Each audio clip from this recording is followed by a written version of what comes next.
समझ लो आप एक 5 साल के बच्चे हो और रोज रात को आपकी माँ चिल्लाती है और जिसके बगल में वो सोती है वो उनका पति है या फिर एक राक्षस।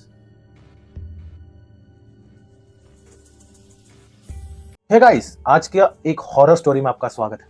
ये स्टोरी एक सच्ची घटना पे प्रेरित है। वो जो 5 साल का बच्चा था, वो जब बड़ा हुआ तो उसने ये कहानी अपने आसपास के लोगों को शेयर की और खुद आज तक उस ट्रॉमा को झेलता आ रहा है। आज की कहानी में आपको अपने आप को उस 5 साल के बच्चे के अंदर डालना होगा एंड हम समझेंगे कि ये सिनेरियो कैसा था, उस मोमेंट में आपको कैसा फील होता है। तो चलिए स्टोरी शुरू करते हैं। एक छोटे से गांव में एक अच्छा खासा परिवार खुशी से रहता था, जिसमें एक माँ, एक बाप, उनके माँ बाप साथ रहते थे। टोटल 6 से 7 लोग का परिवार था, जिसमें 2 बच्चे थे। एक बड़ा लड़का था और एक 5 साल का बच्चा था। वो 5 साल का बच्चा आज आप बनेंगे, ठीक है।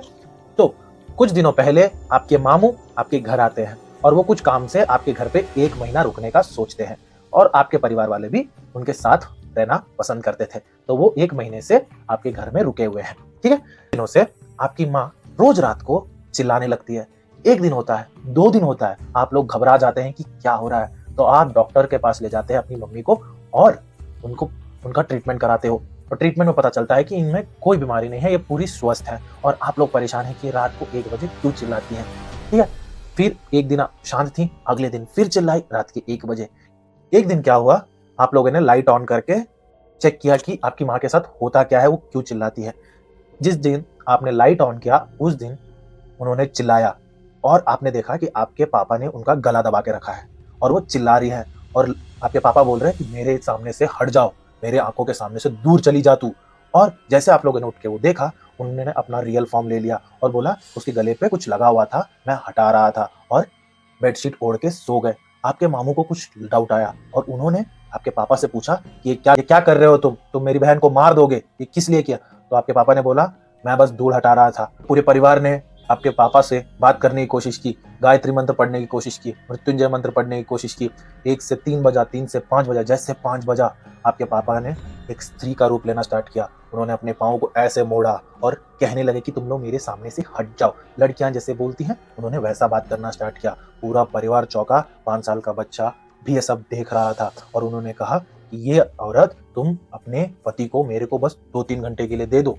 ये आपके पापा बोल रहे हैं सबके सामने कि तुम अपने पति को मेरे को 2 दिन के लिए नहीं दे सकती, 2 घंटे के लिए नहीं दे सकती। जब भी देखो, सुबह शाम दिन रात तुम अपने पति के साथ चिपकी रहती हो। मेरे को बस उनके साथ सिर्फ 2 घंटे चाहिए और तुम उस टाइम पे भी मेरे को दूर रख रही हो। ये सुन के आपके मामू, आपके दादा दादी सब शॉक हो गए और वो वहीं पे बेहोश होके गिर गए। तब सुबह के 6 बज रहे थे और आप लोगों ने उन्हें दरगाह ले गए। दरगाह में ले जाते ही जो मौलवी थे उन्होंने कहा कि आपने बहुत करेक्ट टाइम पे इन्हें लेके आए हैं। उन्होंने दुआ की और उनके हाथ में एक तावीज़ बांधी और कहा कि अगले बार से जब भी ऐसे चिल्ला रहे हैं तो इन्हें पकड़ लीजिए और कुछ आपके मंत्र बोलिए। या फिर 3 दिन सही था, 4-5 दिन और निकल गए, कुछ हल्ला नहीं, कुछ नहीं, सबको लगा कि सब कुछ ठीक हो चुका है।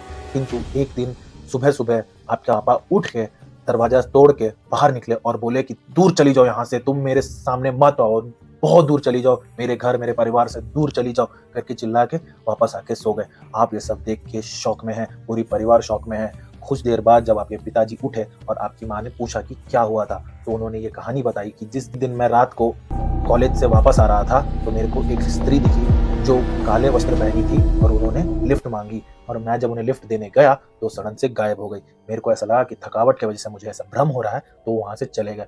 अगले दिन से उनको सपने आने लगे कि वो जो स्त्री है वो उन्हें कहीं ले जाती है शमशान के यहाँ पे और वहां जाके वो खून पीती है और इन्हें भी बोलती है कि तुम भी आओ और मेरे साथ खून पियो। इन्हें लगा कि ऐसा भ्रम है, बट रियल में वो इनकी आत्मा को ले जाके ऐसा सब कराती थी।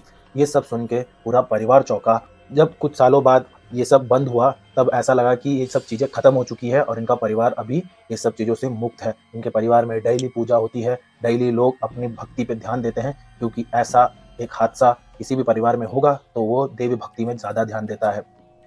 और हॉरर स्टोरीज के लिए हमें सब्सक्राइब कीजिए, लाइक कीजिए, कमेंट कीजिए और अपने ऐसे दोस्तों को फॉरवर्ड कीजिए जो हॉरर स्टोरी सुनना पसंद करते हैं। Meet you in the next video guys, till then bye bye. 1, 2, 3, 4. Someone's knocking at the door.